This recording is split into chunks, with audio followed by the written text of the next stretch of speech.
కేటీఆర్ గారు ఆనాడు మాట ఇచ్చినట్టుగా రాష్ట్ర ప్రభుత్వం నిర్లక్ష్యం వల్ల సకాలంలో వడ్లు కొనుగోలు చేయకపోవడం వల్ల, కొనుగోలు కేంద్రాలు పెట్టి రైతులను ఆదుకోకపోవడం వల్ల, ఆనాడు అకాల వర్షాల వల్ల 4 రైతులు ఇక్కడ మరణించారు లక్షెట్పేటలో. ఇప్పుడు వారి కుటుంబాలకు ఒక్కొక్క కుటుంబానికి 5 లక్షల రూపాయలు కేటీఆర్ గారు సొంతంగా ఇస్తున్నారు. ఇప్పుడు వారిని వేదికపైకి పిలుస్తా ఉన్నాం. తనుగుల రాజు కుటుంబం గంపలపల్లి, తనుగుల రాజు కుటుంబం గంపలపల్లి, తనుగుల అభిరామ్ కుటుంబం గంపలపల్లి, గుండారపు వెంకటేష్ కొత్తూరు, నెలికి లచ్చన్న ముత్యంపేట. 4 కుటుంబాలకు కేటీఆర్ గారు 5 లక్షల రూపాయలు వారు సొంత డబ్బులు ఇస్తా ఉన్నారు, సాయం చేస్తా ఉన్నారు.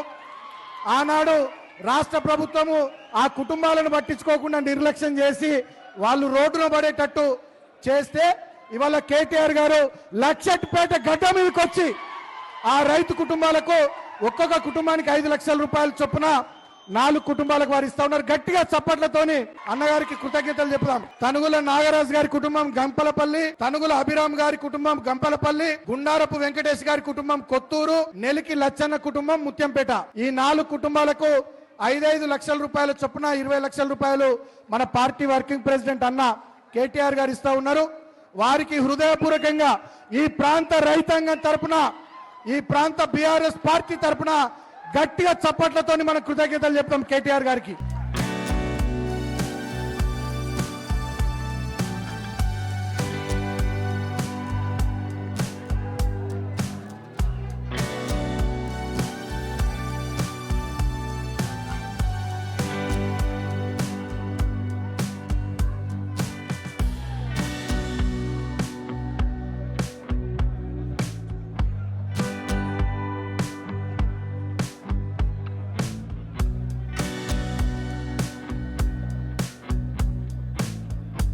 ఇవాళ తెలంగాణలో రాక్షస రాజ్యాన్ని నడుపుతున్న రేవంత్ రెడ్డి కన్నెపల్లి పంపులు ఆను చేయకుండా, కాళేశ్వరంలో నీళ్లు ఎత్తిపోయకుండా రాష్ట్ర రైతాంగాన్ని తిప్పల పాలు చేస్తూ ఇక్కట్లు పెడుతుంటే, వడ్లు కొనకుండా, విత్తనాలు ఇవ్వకుండా, యూరియా ఇవ్వకుండా, నీళ్లు ఇవ్వకుండా, కరెంట్ ఇవ్వకుండా రాష్ట్ర రైతాంగాన్ని ఇబ్బంది పెడతా ఉంటే, ఇవాళ మన కేసీఆర్ గారి నాయకత్వంలో మన పార్టీ వర్కింగ్ ప్రెసిడెంట్ కేటీఆర్ అన్న ఆ రైతులకు అండగా ఇక్కడికి వచ్చిండు. గట్టిగా అన్నగారికి చప్పట్లతోని మరొకసారి కృతజ్ఞతలు చెప్తూ, ప్రభుత్వ నిర్లక్ష్యం వల్ల తెచ్చిన ధాన్యాన్ని 30 రోజులు 60 రోజులు కొనేటోడు దిక్కులేడు, సంచులిచ్చేటోడు దిక్కులేడు.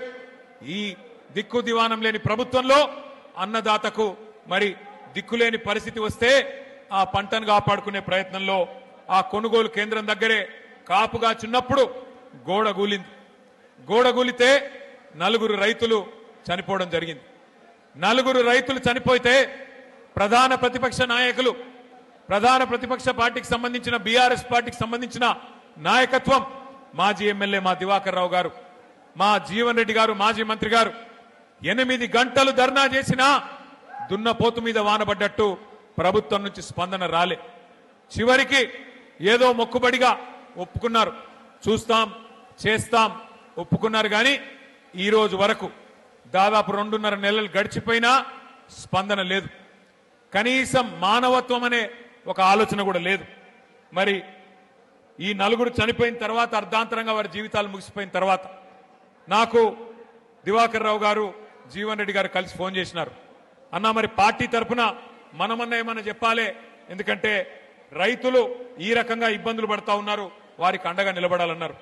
ఆ రోజు మేము వరంగల్లో ఉన్నాం, రైతు సదస్సు, అక్కడ రైతు సంగ్రామ సదస్సు నిర్వహిస్తా ఉన్నాం. అదే రోజు ఈ బాధాకరమైన సంఘటన జరిగింది.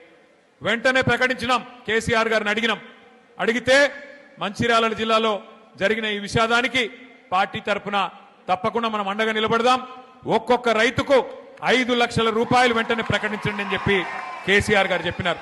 చెబితే ఇవాళ శోకసంద్రంలో ఉన్న రైతు కుటుంబాలకు నేను అడిగిన, ప్రభుత్వం నుంచి ఏమైనా వచ్చిందా అమ్మా అని అడిగిన. బాధ ఎక్కడ అనిపిస్తుంది అంటే 2.5 నెలలు అయిపోయింది.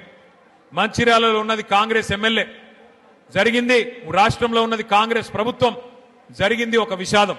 ఇప్పుడే రాజకీయ పరమైన హడావుడి లేదు, ఆర్భాటం లేదు, ఏ ఎన్నిక లేదు. కానీ ప్రభుత్వం నుంచి స్పందన లేదు. 4 మాట్లాడుతుంటే ఒక్కొక్కరిది ఒక్కో రకమైన బాధ. వాళ్ళందరూ చెప్పింది ఒకటే మాట. కాకపోతే వాళ్ళ 4 రైతులు చచ్చిపోతే ఒక్క రైతుకు మాత్రమే 5 లక్షలు వచ్చింది ప్రభుత్వం నుంచి. అది కూడా ఎక్కడిది ఆ 5 లక్షలు? కేసీఆర్ గారు పెట్టిన రైతు బీమా నుంచి మాత్రమే 5 లక్షలు ఇచ్చినారు.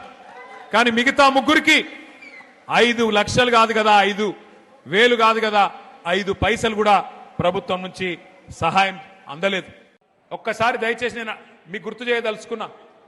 ఆ రోజు ఏం చెప్పిండు రాహుల్ గాంధీ అంటే, ఆయన వచ్చిండు వరంగల్కు, వచ్చి ఏం డైలాగులు కొట్టిండు, మా కాంగ్రెస్ గుద్దుండ్రి మంచిర్యాలలో మీకు ఇది చేస్తాం అది చేస్తాం అని రైతులకు ఏమేం కళ్ళబొల్లి కబుర్లు చెప్పిండో ఒక్కసారి మీరు చూడాలని చెప్పి కొడతా ఉన్నా. ఆ వీడియో ప్లే చేయాలని చెప్పి మనోళ్ళని కొడతా ఉన్నా.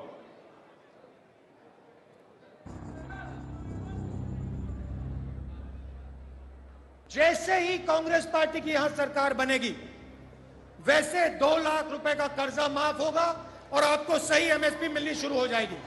15,000 रुपए प्रति एकड़ डायरेक्ट बेनिफिट हम किसानों को देने जा रहे हैं। यह सिर्फ एक डिक्लेरेशन नहीं है, यह किसानों के लिए कांग्रेस पार्टी की गारंटी है। ये खोखले शब्द नहीं है। पैडी को हम 2,500 रुपए में खरीदेंगे। పండించిన వరి పంటకి కనీస మద్దతు ధర అదనంగా బోనస్ ప్రకటించి 2,500 రూపాయల వరకు క్వింటల్ కి వరి ధాన్య కొనుగోలు చేస్తా ఉంది. కాంగ్రెస్ పార్టీ అధికారంలోకి వచ్చిన తక్షణమే రైతులకు ఏకకాలంలో 2 లక్షల రుణమాఫీ చేస్తాం. రెండవ డిక్లరేషన్ ఇందిరమ్మ రైతు భరోసా పథకం తెచ్చి భూమి కలిగిన రైతులకు, కౌలు రైతులకు ప్రతి ఎకరాకు ఏడాదికి 15,000 రూపాయల పెట్టుబడి సాయం అందిస్తాం. ఉపాధి హామీలో నమోదు చేసుకున్న భూమి లేని రైతు కూలీలకు ప్రతి ఏడాది 12,000 రూపాయల ఆర్థిక సహాయాన్ని అందిస్తాం. రైతులు పండించిన పంటలకు ఉదాహరణ వరి, పత్తి, మిర్చి, చెరుకు, పసుపు ఇలా అన్ని పంటలకు మెరుగైన గిట్టుబాటు ధర ఇచ్చి చివరి గింజ వరకు కాంగ్రెస్ పార్టీ కొనుగోలు చేస్తుంది. చెప్పినాయి రైతు డిక్లరేషన్ కాదు రైతు డిక్లరేషన్. 1 కాదు 2 కాదు 34 హామీలు ఇచ్చిండ్రు. నేను అడుగుతా మీరు చెప్పాలి దయచేసి. నేను అడుగుతా మీరు చెప్పండి. రైతు బంధు 15,000 పెంచుతామన్నారు, ఇచ్చిండ్రా? ఇచ్చిరా లేదా? కొద్దిగా గట్టిగా చెప్పాలి. ఇచ్చిండ్రా లేదా?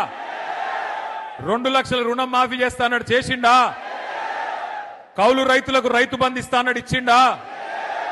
రైతు కూలీలకు రైతు భరోసా ఇస్తాడు, ఆత్మీయ భరోసా ఇచ్చిండా? పత్తి, వరి, మిర్చి అన్నిటికీ బోనస్ ఇస్తా అన్నాడు, ఇచ్చిండా? చివరి గింజ దాకా కొంటా అన్నాడు, ఇచ్చిండా? కొంటుండా? 24 గంటల కరెంట్ ఇస్తుండా? మరి మంచిర్యాలలో మనకు తెలిసి వచ్చిందా మార్పు అంటే ఎట్లుంటుందో? గిట్లుంటది. మరి మాట్లాడితే ఒకటే చిల్లర మాట మాట్లాడతాడు. ఏమంటాడు? ఏ జాతి నీది, ఇది ఏం జాతి? నేను చెప్తున్నా రేవంత్ రెడ్డి, ఏ జాతి కూడా నీకు చెప్పాల్సిన టైం వచ్చింది. ఉద్యమ టైంలో ఉద్యమకారుల మీదికి తుపాకీ ఎక్కుపెట్టిన పోరంబోకు జాతి అయితే మాది కాదు. ఉద్యమకారుల మీదికి తుపాకీ తీసుకొని వచ్చిన పోరంబోకు జాతి అయితే మాది కాదు. వలస పాలకుల సంక నాకుతూ సమైక్యవాదుల సంచులు మోసిన దగుల్బాజీ జాతి అయితే మాది కాదు. తెలంగాణ తొలి ప్రభుత్వాన్ని 50 లక్షల రూపాయలతో ఒక ఎమ్మెల్యేను కొనుగోలు చేసి దొరికిపోయిన లుచ్చా జాతి అయితే మాది కాదు. తెలంగాణ సాగునీటి ప్రాజెక్టుల మీద 100ల కొద్ది కేసులు వేసి ఆపాలను చూసిన దివానగాళ్ల బ్యాచ్ అయితే మాది కాదు. అబద్ధాలు, విద్వేషాలు, బూతులతో ప్రజల్ని రెచ్చగొట్టి బతికిన చిల్లర జాతి మాది కాదు. ప్రాజెక్టులను బాంబులతో పేల్చేసే అధమ జాతి మాది కాదు. నీళ్లున్నా ఇచ్చే వ్యవస్థ ఉన్నా జనాలకు అందించలేని అసమర్థ జాతి కాదు మాది రేవంత్ రెడ్డి. ఉద్యోగాలు అడిగితే ఎండ్రిందాగుమని, బాయిల దుంకుమని, నీళ్లు అడిగితే రక్తం జల్లుకొమ్మని రాక్షస జాతి మాటలు మాట్లాడే జాతి మాది కాదు. అన్ని బాగు చేసి అప్పజెప్పినా ప్రజారంజకంగా పరిపాలించకుండా వానికి వీనికి మూటలు మోసి జనాలను హింసించే రాక్షస నికృష్ట జాతి మాది కాదు. తెలంగాణలో ఉన్నాయి 2 జాతులు. ఒకటి తెలంగాణను ప్రేమించే జాతి, రెండోది రాష్ట్రానికి ద్రోహం చేసే జాతి. ఎవడిది ఏ జాతో తెలంగాణ ప్రజలకు బాగా తెలుసు.